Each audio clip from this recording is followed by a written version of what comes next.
أعوذ بالله من الشيطان الرجيم. بسم الله الرحمن الرحيم. الحمد لله رب العالمين. الرحمن الرحيم. مالك يوم الدين. إياك نعبد وإياك نستعين. اهدنا الصراط المستقيم. صراط الذين أنعمت عليهم غير المغضوب عليهم ولا الضالين. آمين. رب اشرح لي صدري ويسر لي أمري واحلل عقدة من لساني يفقهوا قولي. اللهم افتح علينا حكمتك وانشر علينا من خزائن رحمتك يا أرحم الراحمين. اللهم ارزقنا فهم النبيين وحفظ المرسلين وإلهام الملائكة المقربين. اللهم إنا نسألك الهدى والتقى والعفاف والغنى ونسألك التوفيق والإخلاص ودوام النعم وحسن الختام. اللهم ارفع عنا البلاء والوباء برحمتك يا أرحم الراحمين. اللهم اشف مرضانا ومرضى المسلمين. لا حول ولا قوة إلا بالله العلي العظيم. Okey, insya-Allah pada hari ini kita cuba untuk pelajari 3 ayat insya-Allah Subhanahu wa taala. Ayat yang ke-47, ayat yang ke-48 dan insya-Allah ayat yang ke-49. Sambungan pelajaran kita sebelum ini jadi insya-Allah pada hari ini kita akan teruskan dengan ayat 47. Allah Subhanahu wa taala berfirman, qul ara'aitakum, katakanlah wahai Muhammad, ara'aitakum, ceritakanlah kepadaku ataupun khabarkanlah kepadaku, ataupun juga boleh diberi makna apa pendapat kamu. Jadi qul, katakanlah wahai Muhammad, ara'aitakum, apa pendapat kamu, ataupun juga boleh diterjemahkan beritahu kepadaku. In atakum, sekiranya datang kepada kamu, tiba kepada kamu, azabullah, azab Allah Subhanahu wa taala, baghtatan, dalam keadaan tiba-tiba, tanpa ada tanda, tanpa ada alamat, tanpa ada maklumat. Baghtatan, secara tiba-tiba. Au jahratan, jahratan lawan kepada baghtatan, ataupun bukan secara senyap-senyap tiba-tiba datang azab, sebaliknya ia jahratan, secara terang-terang dimaklumkan akan datang azab. Hal yuhlaku illal qaumul zalimun. Hal di sini bermaksud tidak dibinasa ataupun tidak dihancurkan illa melainkan kaum yang zalim, kaum-kaum yang zalim. Itu terjemahan ayat 47. Kemudian ayat 48 Allah Taala berfirman, وَمَا نُرْسِلُ الْمُرْسَلِينَ إِلَّا مُبَشِّرِينَ وَمُنذِرِينَ. Dan tidak kami utuskan al-mursalin, para rasul ataupun rasul-rasul, illa melainkan mubashshirina. Mubashshirin maksudnya mereka rasul-rasul itu memberitahu berita-berita baik, berita nikmat, syurga. Wa munzirin, dan yang kedua, kami tidak utuskan rasul-rasul melainkan munzirin, iaitu mereka itu memberi peringatan. Munzir, yang memberi peringatan tentang azab, tentang dosa dan selainnya. Faman amana, maka barang siapa beriman dengan rasul-rasul tersebut, rasul-rasul yang diutuskan oleh Allah Subhanahu wa taala, wa aslaha, dan mereka melakukan suruhan rasul, dan juga menjauhi apa yang dilarang oleh rasul, utusan Allah Subhanahu wa taala. Jadi wa aslaha, mereka yang memperbaiki, iaitu melakukan perkara baik, yang diceritakan oleh Rasul, yang diminta oleh para Rasul, dan juga menjauhi segala kemungkaran kejahatan. Fala khaufun alaihim, maka tidak ada ketakutan ke atas mereka di dunia, wala hum yahzanun, dan mereka tidak akan bersedih di akhirat. Walladzina kadzabu, ayat yang ke-49 Allah Taala menyebut walladzina kadzabu, dan mereka yang mendustakan biayatina, ayat-ayat kami, yamassuhumul adab, yamassu, akan menyentuh mereka, al-adabu, iaitu adab, bima kanu yafsukun, dengan sebab kefasikan ataupun kekufuran, dosa-dosa yang mereka sentiasa ataupun ulangi melakukannya. Jadi itu adalah terjemahan secara ringkas ayat 47, kemudian ayat 48, kemudian ayat 49. InsyaAllah kita akan cuba pelajari dan tamatkan pada hari ini. Kerana setiap kali kelas hanya satu ayat saja kan. Jadi kita cuba pada hari ini untuk pecah rekod 3 ayat. Lagipun ayat-ayat yang kita baca tadi adalah ayat-ayat yang pendek. Jadi kita teruskan dengan pertamanya tentang tafsiran ringkas ayat-ayat ini. Pertama, Allah Taala sebut qul ara'aitakum, katakanlah wahai Muhammad, ara'aitakum, apa pendapat kamu? Beritahulah kepada aku. Pertama, Allah Taala mulakan dengan qul. Jadi saya telah pun tafsirkan pada ayat-ayat sebelum ini apa maksud qul. Dan juga pada minggu lepas kita telah pelajari qul ini adalah daripada fi'ilnya, iaitu qala, telah berkata, yaqulu, sedang berkata, dan fi'il amarnya ialah qul, daripada fi'il mu'tal ajwa, fi'il yang huruf illahnya di tengah. Jadi kita telah melalui pada minggu lepas. Cuma untuk makluman juga, surah Al-An'am ini surah yang paling banyak Allah Ta'ala guna qul, iaitu ada 42 ayat di mana Allah Ta'ala guna kalimah qul yang memberi maksud katakanlah wahai Muhammad. Jadi antara makna qul di dalam surah ini juga ialah Allah Ta'ala seolah-olah mahu mengajar Nabi, ataupun talqin, mahu menunjukkan kepada Nabi bagaimana cara untuk menghadapi kafir Quraisy, dengan menyatakan apa yang disebut oleh Allah Ta'ala di dalam ayat-ayat yang bermula dengan qul. Contohnya ayat ini Allah Ta'ala kata qul, seolah-olahnya wahai Muhammad, katakanlah apabila kamu berjumpa dengan kafir Quraisy, katakanlah ayat ini, ataupun tanyakanlah soalan ini, ataupun sebutkanlah ayat-ayat yang aku sebut ini, seolah-olahnya begitu.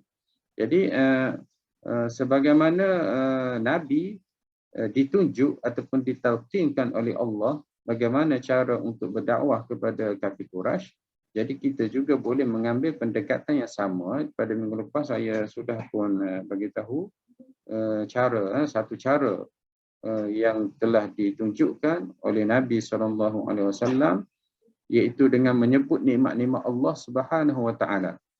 Pada ayat sebelum ini, maknanya kita mahu seseorang itu insaf, kita mahu seseorang itu sedar ataupun kembali kepada Islam ataupun menerima ajaran Islam, antaranya dengan menyebut nikmat Allah Subhanahu Wa Taala yang diberikan kepada manusia. Jadi pada minggu lepas itu yang Allah Taala cuba minta kepada Rasulullah SAW. Manakala di dalam ayat 45 pula Allah Taala sebut tentang azab. Jadi selain daripada kita sebut benda-benda yang baik, nikmat-nikmat, juga kita perlu bagi tahu tentang azab. Tentang azab, di mana dalam ayat ini Allah Taala bagi tahu dua benda. Pertama, azab Allah Subhanahu Wa Taala ada yang ada tanda ia akan datang. Yang kedua, azab Allah Subhanahu Wa Taala kadang-kadang dia datang secara tiba-tiba. Itu yang pertama. Yang kedua, Allah Taala nak bagi tahu azab Allah ini hanya akan menimpa mereka yang zalim. Hal yuhlaku illa al-qaumuz zalimun. Maknanya tidak ada azab Allah Taala ini melainkan ia diturunkan kepada orang yang zalim. Orang yang zalim ini adalah orang yang zalim pada dirinya, melakukan maksiat kepada Allah Subhanahu Wa Taala, zalim kepada Rasul, iaitu tidak menerima ajaran ataupun ajakan dakwah Nabi sallallahu alaihi wasallam, ataupun orang kufur kepada Allah, mereka juga adalah orang-orang yang zalim. Jadi mereka inilah yang akan ditimpa azab oleh Allah Subhanahu Wa Taala, dan sekaligus maknanya orang mukmin itu adalah golongan yang berjaya, golongan yang selamat daripada azab Allah Subhanahu Wa Taala, khususnya azab di akhirat nanti. Jadi Allah Taala sebut di sini dengan qul, antaranya adalah untuk talqin, untuk ajar Nabi SAW bagaimana menghadapi ataupun bagaimana berdakwah secara umum. Jadi kita tahu cara berdakwahnya antaranya kita menyebut nikmat supaya orang itu mengingati bahawasanya nikmat itu datang daripada Allah, dan yang kedua juga di samping menyebut nikmat Allah juga menyebut azab Allah yang diutuskan, yang diturunkan kepada mereka yang berdosa kepada Allah Subhanahu Wa Taala. Itulah maksudnya dalam ayat selepas ni Allah Taala sebut mubasyirin, munzirin. Nanti kita jumpa nanti. Jadi itu yang pertama, Allah Taala mulakan dengan qul. Kemudian ara'aitakum. Ara'aitakum ini kita telah pun tafsirkan pada ayat 40. Boleh rujuk balik nanti, di mana soalan ini lebih kepada untuk menyatakan sesuatu yang penting. Maknanya Allah Taala guna ara'aitakum. Apakah kamu, apa pendapat kamu? Maknanya bukanlah bermakna Allah Taala minta pendapat supaya diberi pendapat, tetapi untuk bagi tahu sebenarnya topik soalan ini ataupun intipati soalan ini adalah sesuatu yang penting, sesuatu yang besar, sesuatu yang perlu difahami oleh mereka-mereka yang membaca ayat ini, khususnya kepada kafir Quraisy. Jadi ara'aitakum ini lebih kepada penyataan, penegasan bahawa sesuatu yang mahu disebut ini adalah sesuatu yang penting, sehingga disebut apa pendapat kamu, ataupun ceritakan kepadaku. Itu antara makna ara'aitakum. Kemudian di dalam ayat 47 ini juga Allah Subhanahu Wa Taala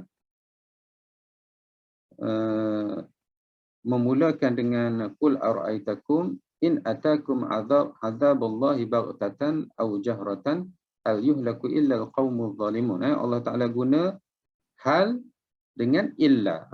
Hal dengan illa ini kita panggil uslubul qasar. Allah Taala mahu menghadkan ataupun mengkhususkan. Jadi di dalam ayat ini Allah Taala mengkhususkan kehancuran ataupun kemusnahan ataupun azab kepada orang-orang yang zalim. Allah Taala mengkhususkan. Maknanya Allah Taala tidak akan menzalimi seseorang yang tidak ada apa-apa, yang tidak menzalimi dirinya sendiri. Maknanya Allah Taala tidak menzalimi seseorang. Allah Taala mesti adil di dalam menurunkan azab ataupun memberi musibah ataupun memberi balasan kepada seseorang, di mana mereka yang zalim itulah yang akan menerima kehancuran ataupun akan dimusnahkan oleh Allah Subhanahu Wa Taala. Itu secara ringkas tafsiran ayat 47. Qul ara'aitakum in atakum azabullahi baghtah aw jahrah hal yuhlaku illa alqaumuz zalimun. Kemudian ayat 48 Allah Taala sebut wa ma nursilul mursalina illa mubasysyirin wa mundzirin, dan tiadalah kami utuskan rasul-rasul itu melainkan sebagai pembawa berita gembira dan pembawa amaran ataupun peringatan. Itu tugas Nabi. Pertama mubasyir, yang kedua adalah munzir. Faman amana, barang siapa yang beriman, wa aslaha, dan juga melakukan kebaikan, amal soleh, fala khaufun alaihim, maka tidak ada kebimbangan kepada mereka, wala hum yahzanun, dan mereka tidak akan berduka cita. Okey, di dalam ayat ini, ayat 48 ini, antara kenapa Allah Taala sebut bahawasanya tugas Nabi itu adalah memberi peringatan dan juga memberi amaran, kerana kita sudah jumpa di dalam ayat sebelum ini, iaitu ayat 35, ayat 35 dan sebelumnya, di mana kafir Quraisy ini mereka minta mukjizat daripada Nabi. Mereka minta bukti daripada Nabi SAW bahawasanya Nabi ini adalah Rasul. Mereka minta supaya diturunkan mukjizat-mukjizat, benda-benda yang pelik, dan di antaranya yang mereka minta ialah supaya Nabi ini dapat keluarkan air daripada bumi, dan daripada air itu akan ada kebun-kebun tamar, kebun-kebun anggur, ada sungai-sungai. Ini ada di dalam surah Al-Isra. Mereka orang kafir Quraisy ini mereka berkata, wa qalu lan nu'mina laka hatta tafjura lana minal ardi yanbu'a. Mereka kata, kami tidak akan sekali-kali beriman kepadamu wahai Muhammad sehingga kamu dapat memancarkan mata air daripada bumi untuk kami semua. Maknanya begitu mereka minta daripada Nabi SAW, dan Nabi ini hanya manusia yang diutuskan oleh Allah Subhanahu Wa Taala, dan Nabi juga tidak berkuasa untuk mengeluarkan mukjizat tanpa izin Allah Subhanahu Wa Taala. Itu ada disebut dalam ayat 35 surah ini yang kita telah mempelajari sebelum ini, di mana Allah Taala bagi tahu, wahai Muhammad, kalau kamu dapat tebuk bumi dan kamu dapat naik ke langit untuk cari mukjizat, kamu buatlah. Tetapi sebenarnya mukjizat itu adalah dengan kurniaan Allah Subhanahu Wa Taala. Jadi apabila kafir Quraisy meminta mukjizat daripada Nabi, antaranya yang saya sebut tadi, maka Allah Taala bagi tahu Nabi ini bukan tugasnya untuk mengikut kehendak kafir Quraisy. Bukan apa-apa saja yang minta oleh kafir Quraisy Nabi perlu penuhi. Apa-apa saja mukjizat yang kafir Quraisy minta, Nabi kena tunjukkan. Itu tidak, itu bukan tugas Nabi. Di mana mukjizat-mukjizat itu akan diberi oleh Allah Subhanahu Wa Taala mengikut kehendak Allah Subhanahu Wa Taala. Maka Allah Taala di sini menyatakan kepada kafir Quraisy dan juga kepada kita semua, tugas Nabi ini adalah tabligh, iaitu menyampaikan. Apa yang Nabi sampaikan? Dua benda. Pertama, Nabi sampaikan tabsyir, mubasyirin, iaitu berita-berita gembira. Maknanya Nabi minta kepada kita tunaikan ibadat, dekatkan kepada Allah, ikuti apa yang Allah Ta'ala suruh, di mana mereka-mereka ini akan mendapat kebahagiaan dan mereka akan mendapat ketenangan, keredaan. Kemudian di akhirat nanti mereka akan masuk ke dalam syurga. Dan syurga Allah itu ada nikmat-nikmat yang banyak.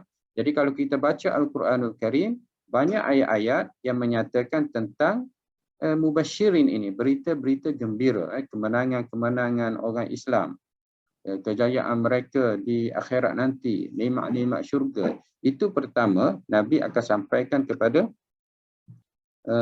mereka yang berada di Mekah kafir Quraisy, dan juga begitu juga kepada kita semua.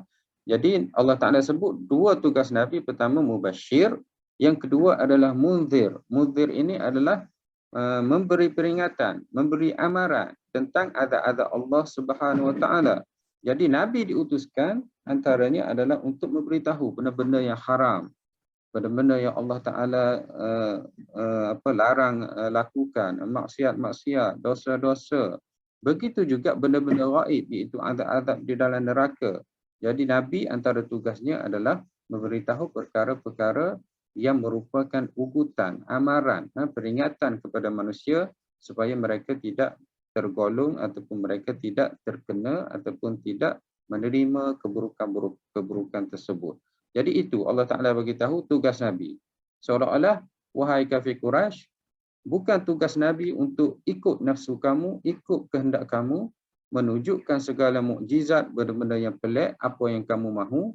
Tetapi sebenarnya Nabi ini tugasnya adalah untuk menyampaikan tabligh, sama ada dari sudut tafsir ataupun dari sudut inzar, mubasyir ataupun munzir.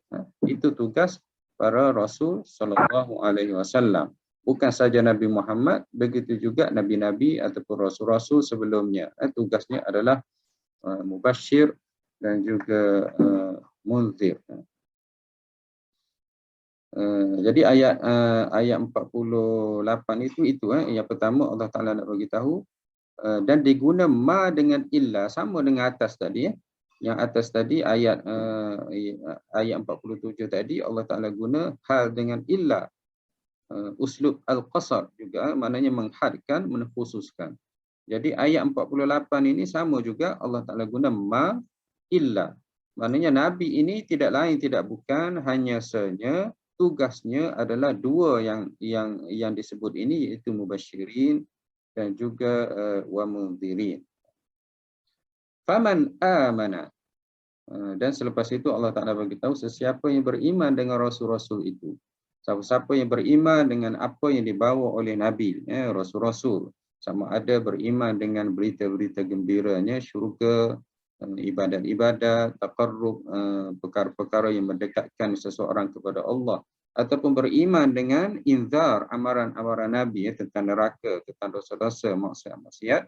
Siapa yang beriman dan juga aslaha dan beramal soleh, maka dia akan tidak ada duka cita dan juga tidak ada kebimbangan di atas dunia ini dan juga di akhirat nanti.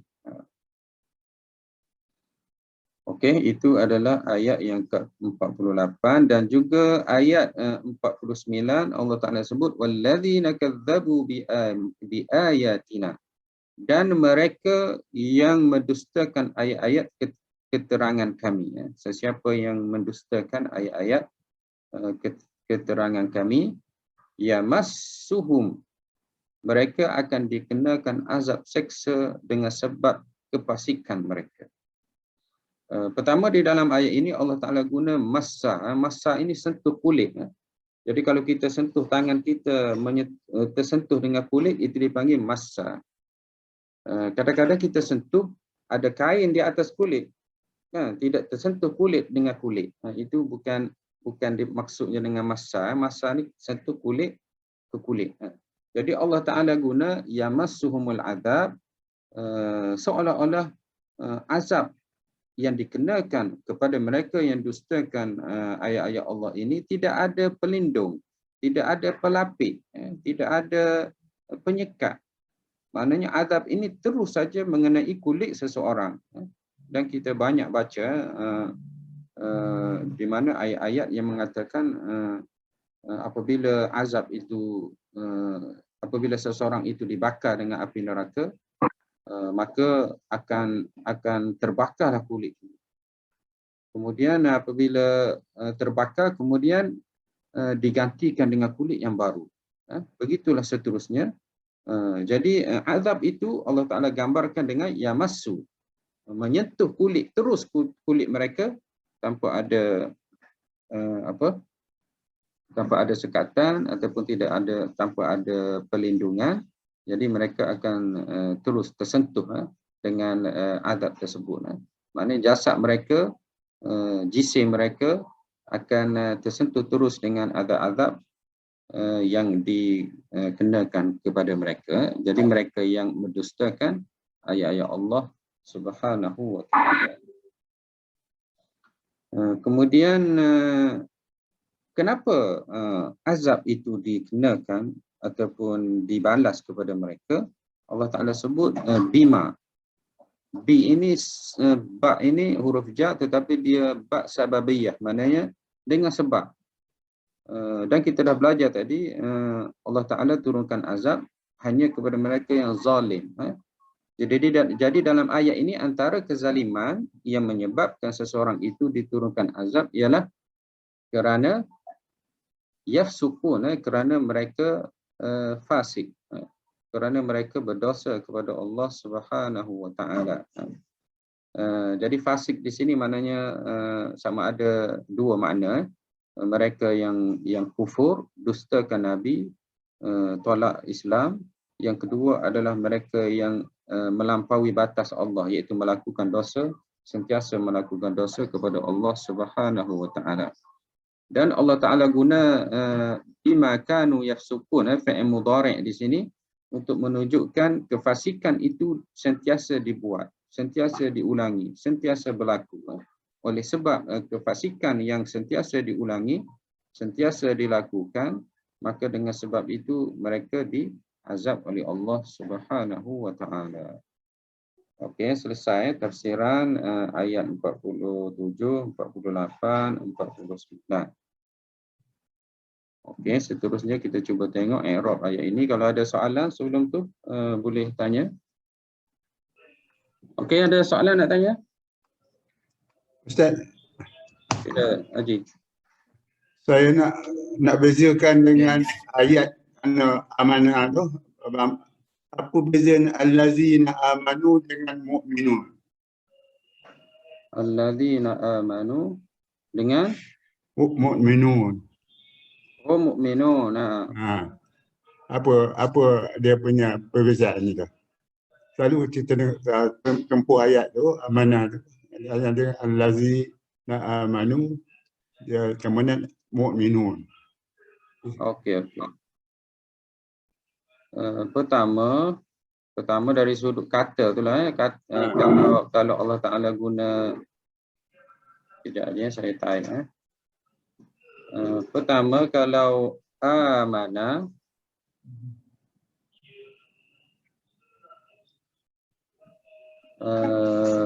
kalau amana ia adalah fi'il madhi. Kalau mukmin ia adalah isim. Amana ni boleh ditulis dua. Pertama amana ataupun mukmin. Apabila kita guna fi'il madhi, sebagaimana yang kita pelajari sebelum ini, fi'il madhi antaranya adalah bermaksud madhi, telah. Yang kedua, dia bermaksud tahqiq, betul-betul. Itu maksudnya. Jadi kalau kita kata man amana, mana kita terjemahkan sesiapa yang telah beriman. Maknanya yang belum beriman tidak termasuk. Yang kedua, sesiapa yang betul-betul telah beriman. Jadi itu antara maksud fi'il madhi. Ia memberi maksud dari sudut masa telah. Kemudian yang kedua, dia memberi maksud betul-betul berlaku ataupun di sini beriman.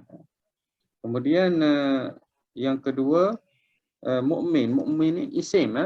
Mukmin isim ini, pertama kita pernah belajar sebelum ini, isim ini dia tidak ada terlibat dengan masa. Maknanya dia bukan bermakna akan beriman ataupun telah beriman, tetapi dia menunjukkan kepada zat, menunjukkan kepada seseorang yang beriman. Maknanya mukmin itu adalah seseorang yang beriman, menunjukkan kepada sesuatu. Dia tidak melibatkan masa, sama ada masa itu yang akan berlaku ataupun masa itu yang telah berlaku. Itu lebih kurang. Dan isim ini juga dia menunjukkan tahqiq juga antara maknanya. Contohnya kalau saya sebut mukmin dengan yu'min, yu'min itu mungkin akan beriman. Tetapi kalau saya sebut mukmin, antara maknanya adalah tahqiq.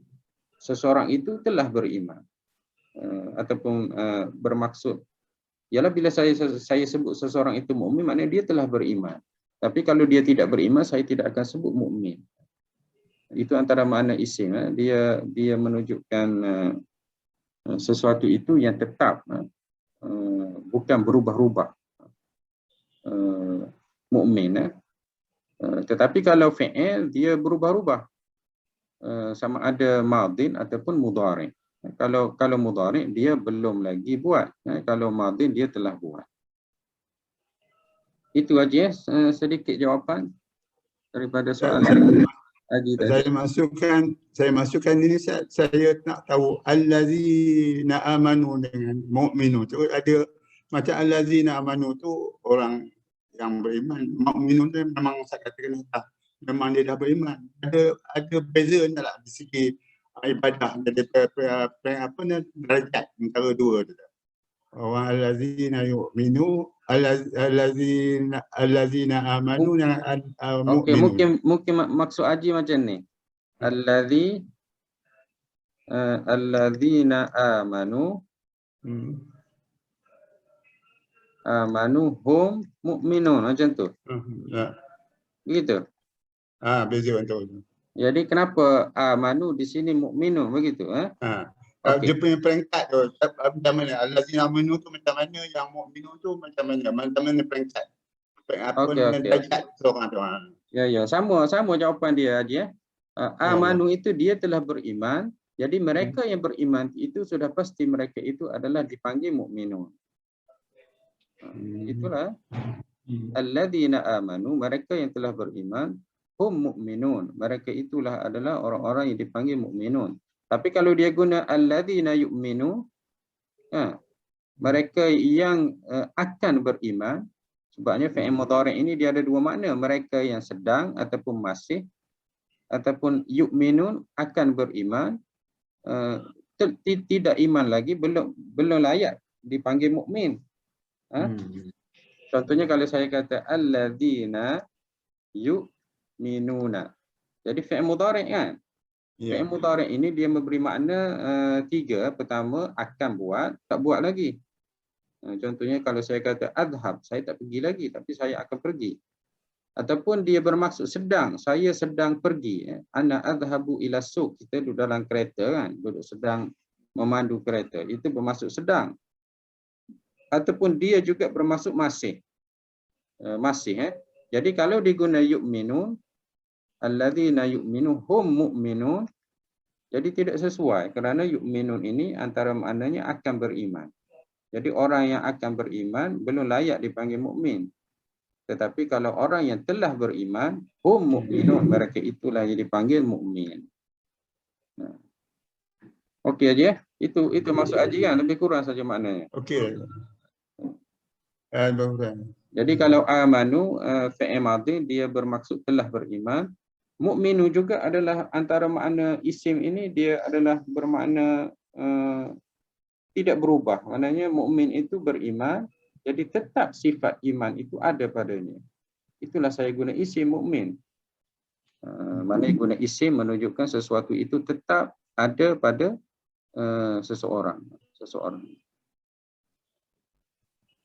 Jadi kalau kita guna yu'minun, barulah sesuatu itu menunjukkan tidak kuat. Tapi kalau guna amanu ataupun guna isim, menunjukkan kuat, menunjukkan pasti, ataupun tetap sifat itu ada pada seseorang. Okey, kita tengok i'rab ayat ini. Ayat 47 Allah Taala sebut qul ara'aitakum in atakum adzabullah, telah pun di-i'rab pada ayat 40. Jadi kita pun telah buat i'rab ayat ini. Baghtatan masdar. Baghtatan ini adalah masdar fi maudhi' al-hal, fi maudhi'il hal. Jadi hal fungsinya adalah menerangkan keadaan datang itu. Bagaimana datangnya? Pertama ialah baghtah. Baghtah masdar maknanya isim, kata nama terbitan. Baghtatan, fi'il dia adalah baghtah. Jadi masdar itu dia ada fi'il.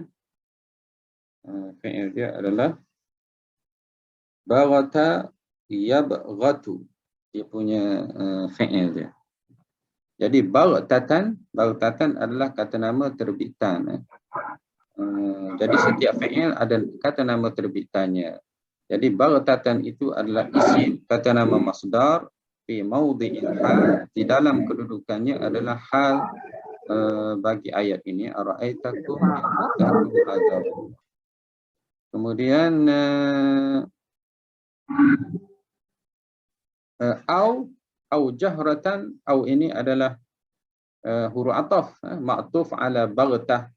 Jahratan ini juga adalah hal juga, iaitu menerangkan tentang datang.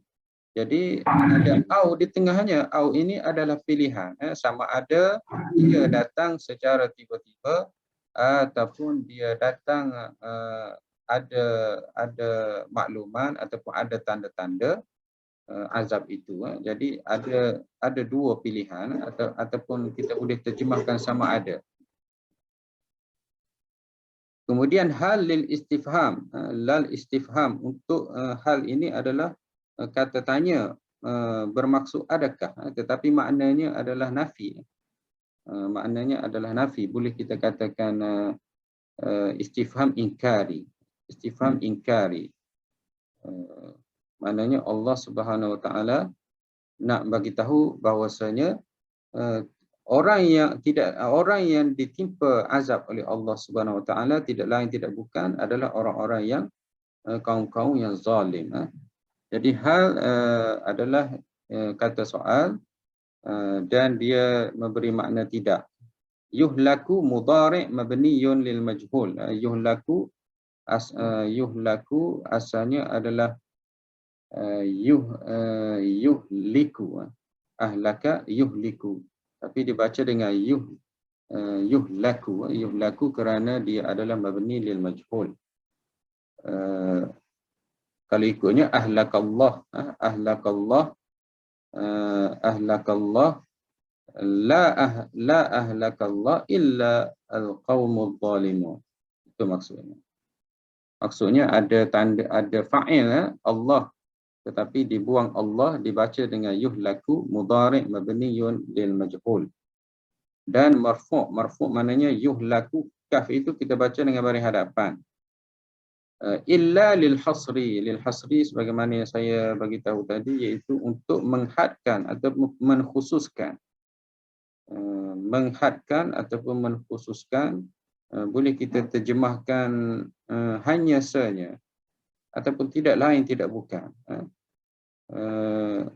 Tidak dibinasa ataupun tidak dimusnahkan sesuatu kaum itu, melainkan kaum-kaum yang zalim.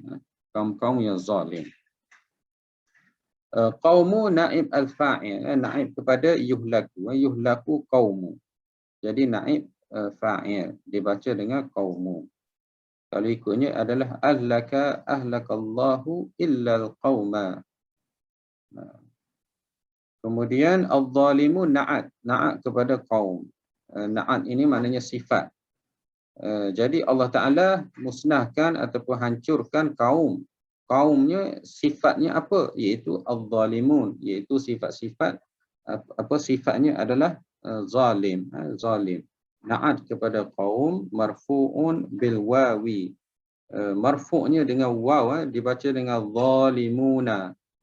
Kerana dia adalah jamak mudzakkar salim. Kita kalau perkataan itu mufrad, marfu' bi dhammah.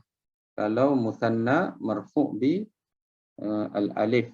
Dan kalau jamak mudzakkar salim, marfu' bil waw. Okey, boleh saya tunjuk sikit kat sini. Kalau mufrad, contohnya al-zalim, ada baris di hujungnya, al-zalimu. Kerana dia satu. Tapi kalau dua, kita sebut Allah limani.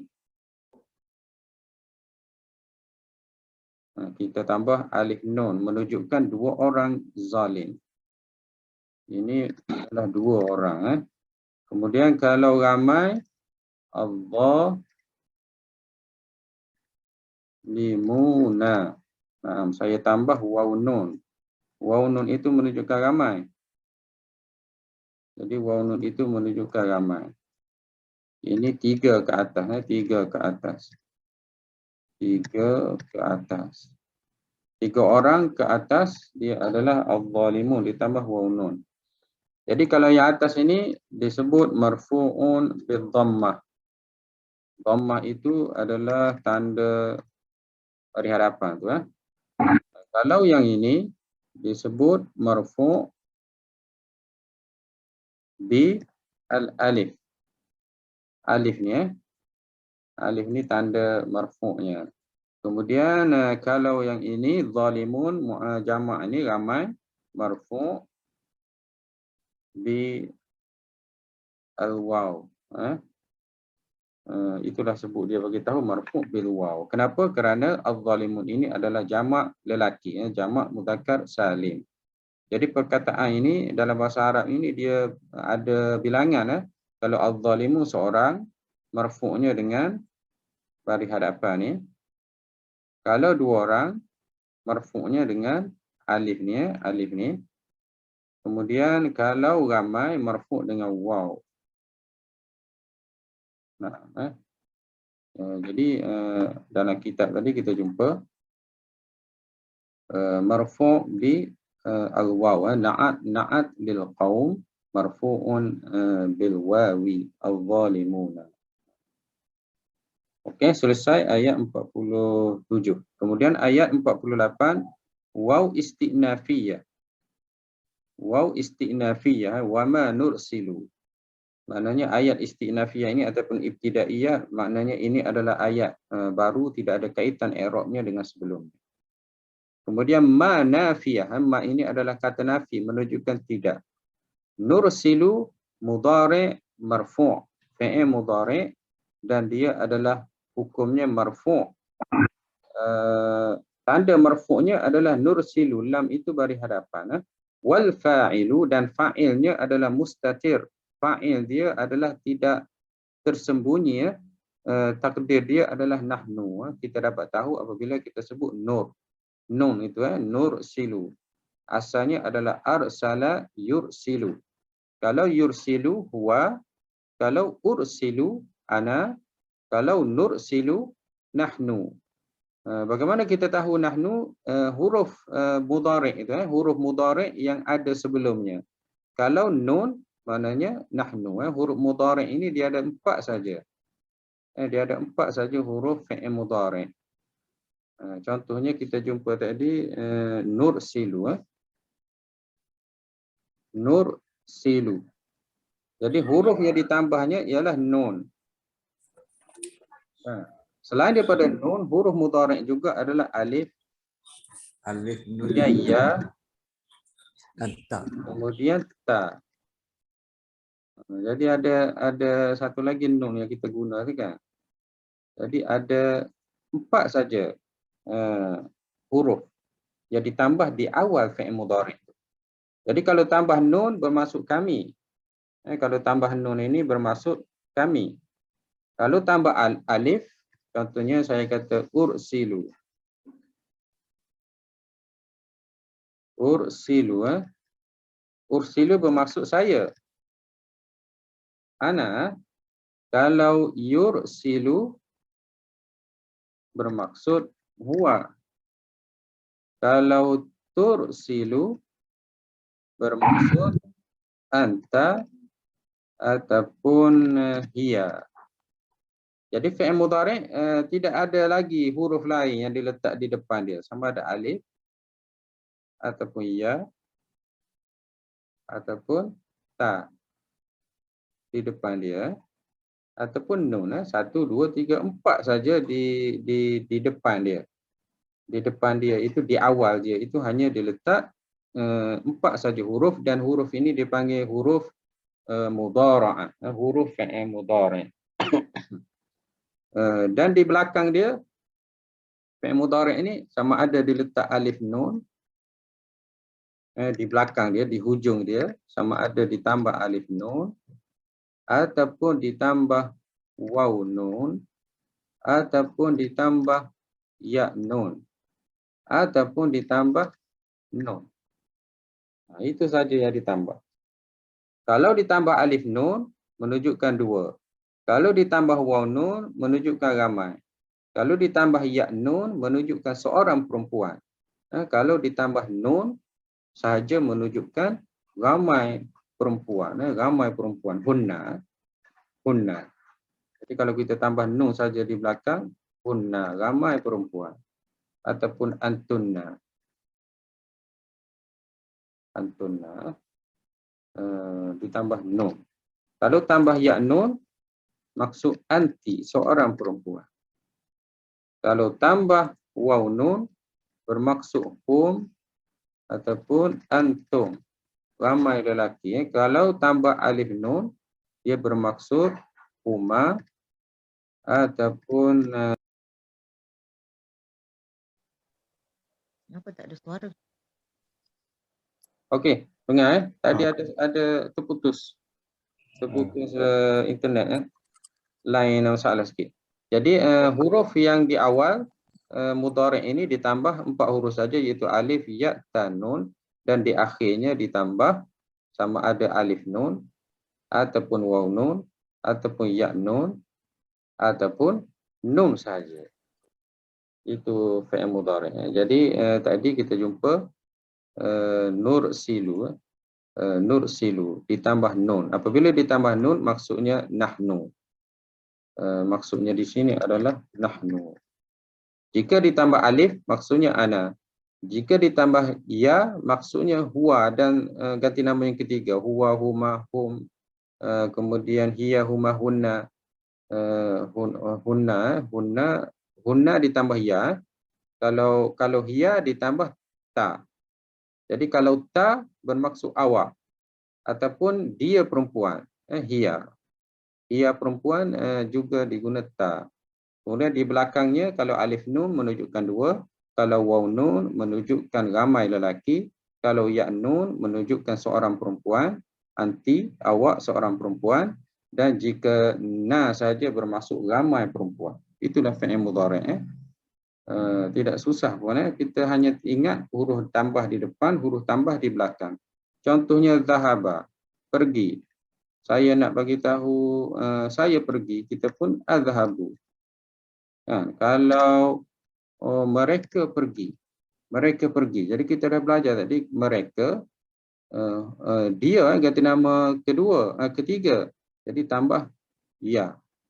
Kemudian mereka ramai, kalau lelaki waw nun. Jadi kita sebut yadhabuna.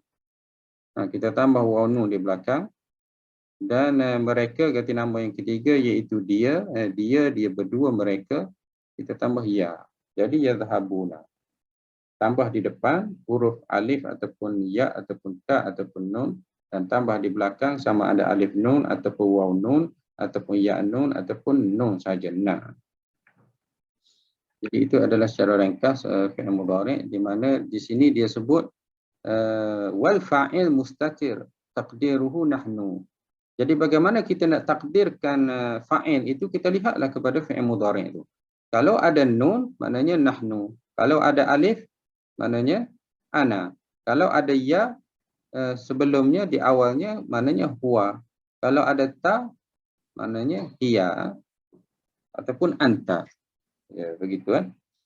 Kemudian al-mursalin, mursalin itu maf'ulun bih mansub bil ya. Tadi kita jumpa al-zalimun, dia adalah marfu' bil waw. Al-mursalin dia adalah mansub bil ya. Ini pun sama, mursalin ini asalnya mursalun. Asalnya adalah mursalun. Saya tulis kat sini, asalnya adalah mursalun. Kalau saya sebut mursalun, maknanya dia adalah marfu' bi waw. Macam zalimun lah, zalimun marfu' bi waw. Kalau saya sebut al-mursalun, mursalin, dia adalah mansub bi al-ya. Dia berubah. Kenapa dia berubah itu? Kerana kedudukannya dalam ayat. Kedudukannya dalam ayat. Al-mursalin ini dia jadi maf'ulun bih. Bila maf'ulun bih hukumnya adalah masuk. Tanda masuknya adalah ya. Yang ini tanda masuknya adalah tanda marfu'nya adalah waw. Kerana dia adalah jamak mudzakkar salim. Yang bawah ni pun jamak mudzakkar salim juga. mursalin, kerana tetapi kedudukannya adalah maf'ulun bih, hukumnya adalah masuk. Masuknya dengan ya, fi'il mudhari' jamak mudzakkar salim, marfu' bil waw, mansub bil ya, majrur juga bil ya. Kadang-kadang dia majrur. Contohnya kalau saya sebut minal mursalina. Ini bukan masuk walaupun dengan ya, tetapi dia majrur bi al ya. Kerana dia adalah jamak mudzakkar salim. Sama juga dengan ya. Inilah i'rab, marfu', mansub, majrur. Kamu baca mursalun, kamu baca mursalin, dan kamu juga baca minal mursalin. Sama, tetapi hukumnya beza. Masuk, majrur, bil ya dan juga bil ya. Okey. Kemudian masuk bil ya illa sama dengan atas juga lil hasar ataupun qasar, untuk menhadkan, menkhaskan. Hanya senya, tidak lain tidak bukan. Nabi ini diutuskan adalah sebagai mubasyirin wa mundhirin. Mubasyirin hal masuk bil ya, wa mundhirin ma'tuf ala mubasyirin. Jadi saya bagi tahu tadi, hal ini dia adalah masuk, masuk. Jadi mubasyirin ini kenapa dibaca dengan mubasyirin, bukan mubasyiran ataupun wa mundhiran? Oleh kerana ramai mursalin ini, maka hal pun kena ramai. Mubasyirin, ramai. Mursalin ini maknanya rasul-rasul, ramai para rasul diutuskan. Kami utuskan rusul ramai, jadi hal pun juga adalah mubasyirin, ramai. Jadi hal ini dia ikut juga dari sudut mufrad ataupun mudzakkar, musanna ataupun jamak. Jadi mubasyirin ini adalah hal masuk bil ya. Masuknya dengan ya juga kerana dia jamak mudzakkar salim, dan kita telah belajar tadi kalau hal hukumnya masuk. Mufrad masuk dengan fathah, kemudian musanna masuk dengan ya, dan jamak masuk dengan al-ya. Sama juga kalau dua orang mubasyirain, kalau ramai mubasyirina. Wa mundhirin ma'tuf ala mubasyirin, ma'tuf ala mubasyirin. Waw itu adalah wa ataf. Oleh kerana mundhirin itu masuk bil ya, maka mubasyirin pun sama, masuk bil ya. Fa'atifah, fa ini adalah huruf ataf. Apabila diutuskan kepada mereka para rasul, kemudian selepas itu rasul pun berdakwah kepada mereka, seru kepada Islam, fa maka selepas itu man itu syartiyah jazimah fi mahalli rafa' mubtada. Man itu adalah huruf syarat, isim syarat, dan kedudukannya adalah mubtada, isim syarat, dan dia jazimah seandainya ada fi'il mudhari', dan kedudukannya adalah rafa' mubtada, dia adalah mubtada. Nah, amana, siapa yang beriman? Siapa yang beriman? Maknanya ada di sana syartiyah, ada di sana makna syarat. Siapa yang beriman akan dapatlah sekian-sekian. Siapa yang tidak beriman maka tidak dapatlah. Amana madin maftuh fi mahalli jazam. Madin ini kita baca dengan baris atas, amana mabniyun 'alal fathah fi mahalli jazam, dan kedudukannya adalah jazam kerana duduknya selepas man. Dia adalah fi'il syarat, dia adalah fi'il syarat. Wal fa'il huwa, dan fa'ilnya adalah huwa. Amana ni adalah huwa. Kalau perempuan amanat, kalau saya amantu, kalau kami amanna, kalau awak amanta, perempuan amanti. Jadi bila amana, maknanya dia adalah huwa amana, huma amana, hum amanu, hiya amanat, huma amanata, hunna amanna. Kemudian anta amanta, amantuma amantum, amanti amantuma amantunna. Kemudian saya amantu, nahnu amanna. Jadi fa'il huwa ada dalam amana, iaitu fi'il madin. Kedudukannya adalah jazam. Kerana kalau kita guna fi'il mudhari', dia akan dibaca dengan mati, man yu'min. Dibaca dengan jazam, man yu'min. Tetapi bila fi'il madin, dia adalah mabni. Mabni ala fathah. Jadi kalau saya guna fi'il mudhari', contohnya saya guna fi'il mudhari', man yu'min. Man syartiyah, isim syarat, yu'min. Jadi saya matikan. Jadi saya akan i'rab mudhari' majzum. Fi'il mudhari' majzum bis sukun. Ataupun kalau guna kitab tu dia sebut majzum sakin. Sakin maknanya baris mati pada ini, pada fi'il mudhari' itu. Kerana man tapi apabila diguna man amana, jadi nun itu saya tak letak baris mati kerana dia adalah fi'il madin maftuh. Fi'il madin ini dia sentiasa baris atas. Kita baca zahaba, amana, qara'a, kharaja, mesti huruf akhirnya baris atas.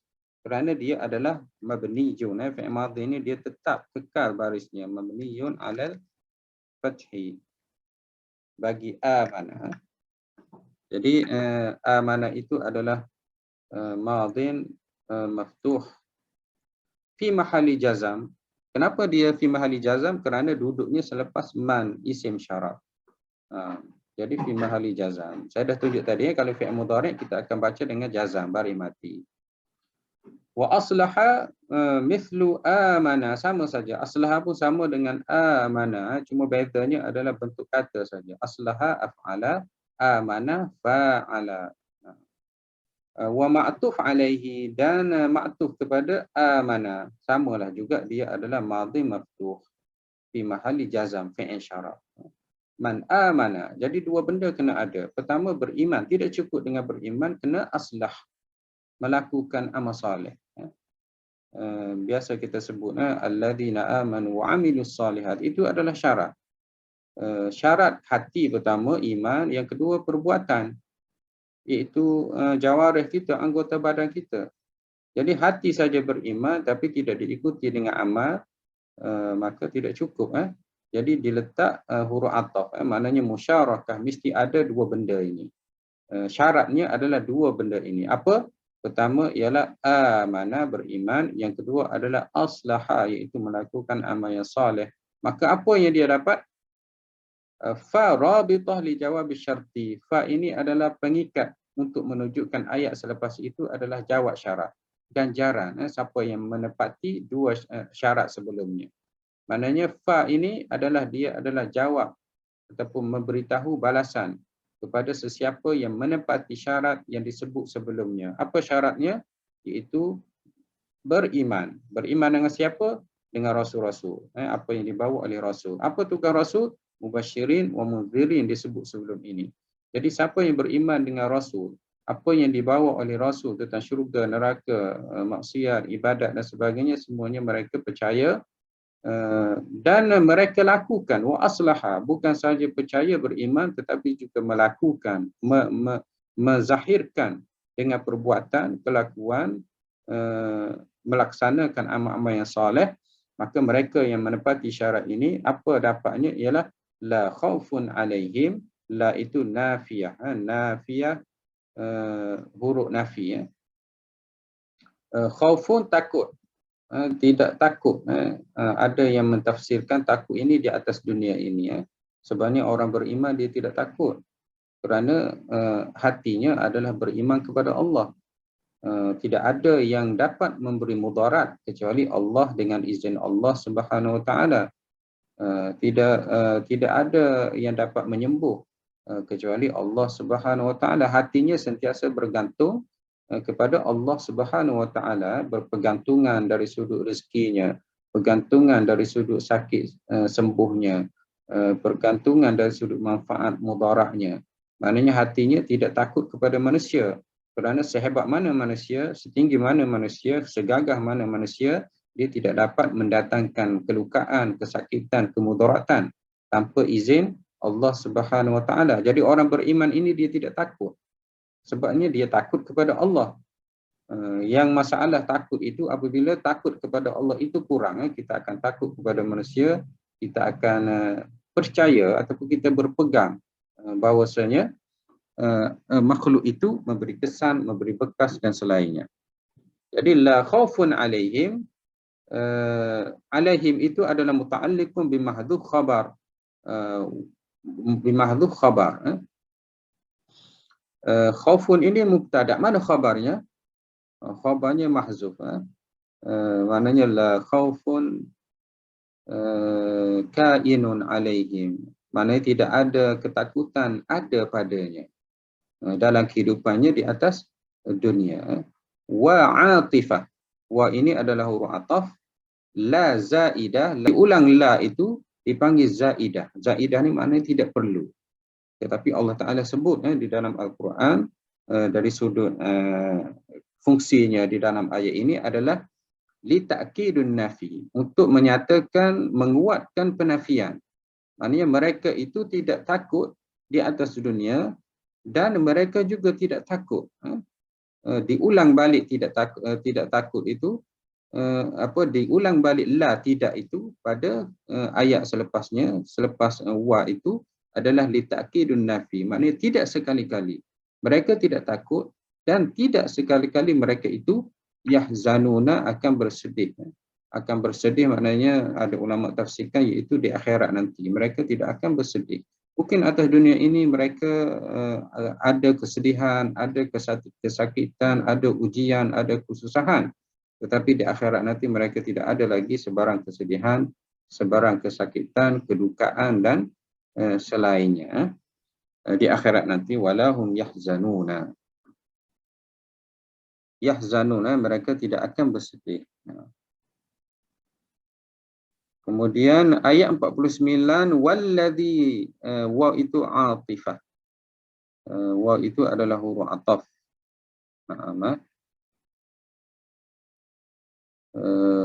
Wama nursilul mursalina illa mubasysyirin wa mundhirin faman amana wa aslaha fala khaufun alaihim wa lahum yahzanun. Walladzina kadzdzabu, wa ini adalah huruf ataf.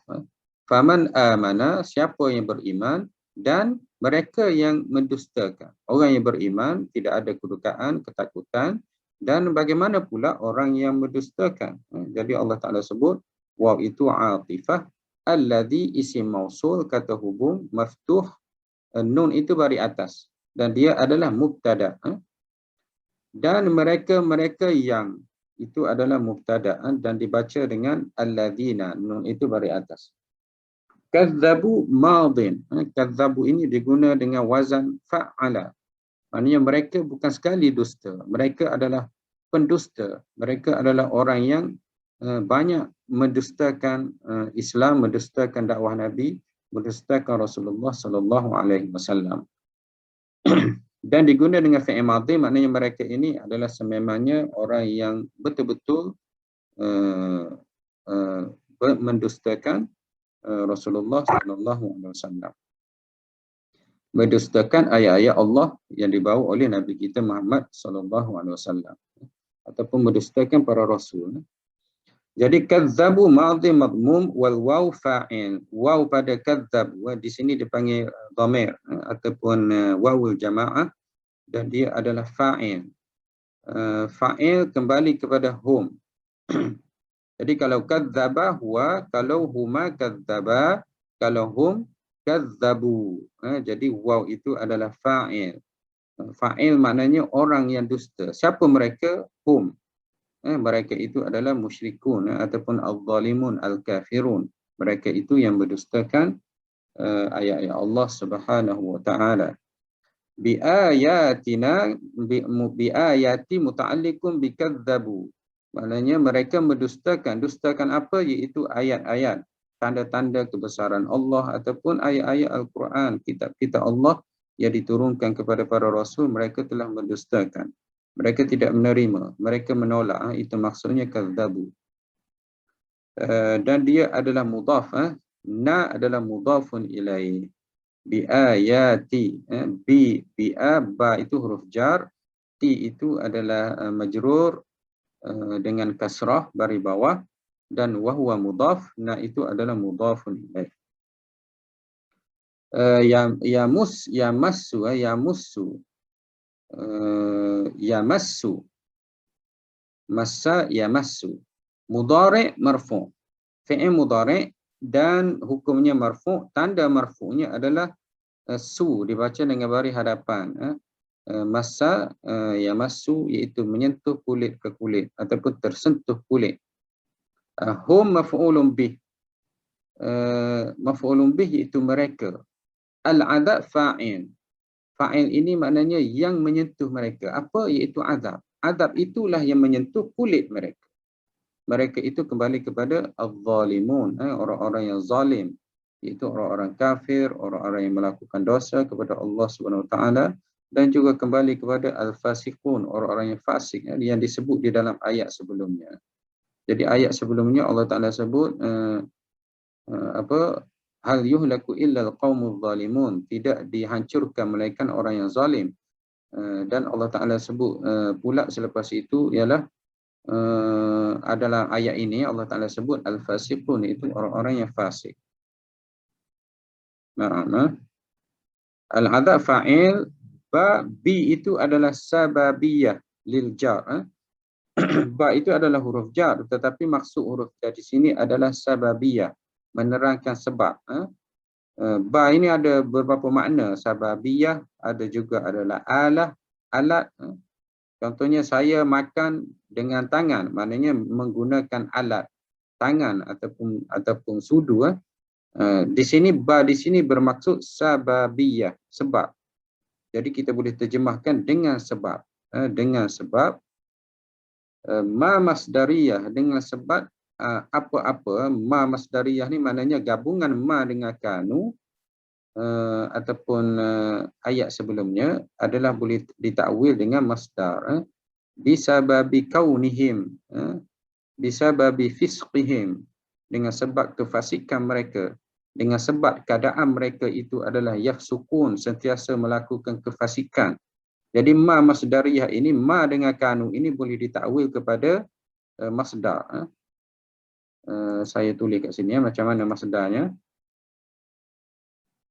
Kana, fi'il mudhari'nya adalah yakunu, masdarnya adalah kaunu. Jadi gabungan ma dengan kanu boleh ditakwil kepada masdar kaunu. Tetapi ada waw di dalam ayat ni kan? Ada waw ini. Waw ini adalah hum. Jadi kita kena tambah kau nihim, bisa babi kau nihim. Jadi ayat tadi bila ma itu masdar, seolah-olah Allah Taala sebut bisa babi kaunihim yafsukuna. Yafsukun itu digunakan fi'il mudhari', tidak begitu? Saya dah bagi tahu tadi kan, fi'il mudhari' dia bermaksud akan. Dia bermaksud, saya tulis dalam bahasa Melayu, akan, ataupun masih, ataupun sedang. Maknanya bila Allah Ta'ala guna yafsukun itu, maksudnya dengan sebab mereka itu akan lakukan kefasikan, masih lagi mengekalkan kefasikan, ataupun sedang melakukan kefasikan. Dalam erti kata lain, mereka sentiasa mengulangi. Yang sudah buat fasik, akan buat fasik. Ada yang sedang buat kefasikan. Dan kekal dengan keadaan kefasikan tersebut. Kefasikan itu maknanya kekufuran, ataupun mereka itu sentiasa melakukan dosa-dosa kepada Allah Subhanahu Wa Taala. Jadi dengan sebab inilah mereka itu disentuh, dibakar dengan api neraka. Dengan sebab itulah mereka, Allah Taala sebut yamassa, yamassu, disentuh oleh, dibakar oleh api neraka. Okey, madin naqis. Naqis tu maknanya dia perlu kepada isim dan khabar kana ini. Banyak kali dah saya terangkan. Naqis ini maknanya fi'il kana ini dia tidak sempurna tanpa ada isim kana, khabar kana. Dia perlu ada isim kana, khabar kana. Jadi isim kana di sini adalah hum, khabarnya ialah yafsukun, khabar dia. Madmum maknanya num itu dibaca dengan baris hadapan. Kanu madmumun dengan baris hadapan. Kalau maftuh baris atas. Kalau madmum baris hadapan. Wal wawu, waw pada kanu itu adalah isim kana. Hum isim kana. Yafsukuna, yafsuku itu adalah mithlu yasdifuna. Yafsukun itu adalah fi'il mudhari'. Dia adalah marfu'. Marfu' dengan ada nun, bithubutin nun, marfu'un bin nun. Yafsukuna fi'il mudhari'. Jadi alhamdulillah kita tamat juga 3 ayat hari ini. Jadi sebelum ni satu ayat saja, satu ayat bilalah nak tamat kan. Jadi alhamdulillah hari ini kita dah tamat ayat 37, 47, 48 dan alhamdulillah sudah tamat ayat 49 dengan izin Allah Subhanahu wa taala, alhamdulillah. Okey, saya pun bukan main lagi kejar supaya tamat ni. Tak berhenti bercakap. Okey. Nak tanya Ustaz? Ya, sila ya. Pada ayat yang ke-48 tu, illa mubasyirina wa munzirina. Okey. Ya, ya. Mubasyirin tu hal yang berkaitan dengan rasul-rasul tu. Kemudian yang oleh kerana atau munzirin tu boleh juga dipanggil hal juga ke? Walaupun dia dalam sama dia sebagai maktub kan? Ya, hal juga kan? Hal kedua lah. Ya, hal juga doktor. Jadi dua-duanya adalah hal. Okey. Dalam tu tak sebut Dia sebenarnya ayat tu dia dua sebenarnya begini kalau kita nak pecahkan ayat tu ayatnya nur silu al-mursalina, pertama mubasyirina itu hal kemudian nur silu al-mursalina yang kedua adalah munzirina. Jadi dalam bahasa Arab dia ada waw. Kita panggil waw ataf. Jadi tak perlu nak ulang banyak ayat, tak perlu disebut nursilul mursalin mubasyirin, nursilu mursalin munzirin, letak saja waw, kemudian buang ayat ni. Kemudian baca saja munzirin. Jadi munzirin ini adalah maktuf kepada mubasyirin. Dia adalah hal juga. Dan dari sudut i'rabnya sama saja. Bila mubasyirin ini adalah dibaca dengan ya, maka yang ini pun dibaca munzirin, tidak munzirun. Sama saja hukumnya. Kemudian ma itu adalah untuk menguatkan. Kalau ikutnya ayatnya, kami mengutuskan Nabi dalam keadaan mereka itu sebagai memberi berita baik dan juga memberi amaran. Itu saja ayatnya. Tetapi untuk menguatkan makna. Apa maknanya? Hanya sebenarnya, tidak lain tidak bukan. Ini saja tugas para rasul. Jadi diletak dengan ma, kemudian ditambah di sini adalah illa. Jadi ma dengan illa ini kita panggil uslub al-hasar yang saya cerita tadi. Uslub al-hasar. Ma illa itu dipanggil al-qasar ataupun juga al-hasar. Al-qasar, al-hasar ini maknanya menkhaskan, menguatkan makna dengan makna hanya sahaja, tidak lain tidak bukan, dengan kita tambah ma dengan illa. Dalam percakapan kita pun kita boleh sebut. Contoh saya beritahu Muhammadun talibun. Itu biasa saja, Muhammad seorang pelajar. Saya pun nak bagi tahu, kuatkan lagi, ma Muhammadun illa talibun. Muhammad itu tidak lain tidak bukan, dia memang seorang pelajar. Tak buat kerja lain dah, dia belajar saja. Ini menguatkan lagi makna. Diguna dengan ma dan illa. Okey. Dan bolehkah juga dipanggil oleh kerana tadi Ustaz cakap munzirin tu sebagai maktuf, maka mubasyirin tu boleh jugakah dipanggil maktuf alaih? Oh ya, boleh ya. Ma'tuf alaihi itu rukun. Apabila ada huruf ataf, dia kena ada rukun dia. Pertama perkataan sebelumnya, yang kedua perkataan selepasnya. Ma'tuf dan yang sebelumnya dipanggil ma'tuf alaihi, maknanya diatafkan ke atasnya, iaitu mubasyirina. Itu rukun ataf. Ataf, ma'tuf dan ma'tuf alaihi. Jadi ma'tuf dengan ma'tuf alaihi ini adalah hukumnya sama. InsyaAllah kita sambung minggu depan. Dan jangan lupa siapa yang nak cepat tafsir surah ini boleh tengok YouTube juga, channel yang sama, iaitu tafsir surah Al-An'am. Sekarang ini baru ayat 1 hingga 58. Nanti minggu depan saya akan masukkan, mungkin dah tamat dah surah Al-An'am, iaitu intensif tafsir untuk tamatkan sesegera yang mungkin 30 juzuk Al-Quranul Karim. Jadi kelas rakaman kelas itu juga saya ada masukkan dalam YouTube. Jadi siapa yang ada masa free, masa kosong, boleh tonton nanti ya. Jadi terima kasih semua yang hadir pada hari ini.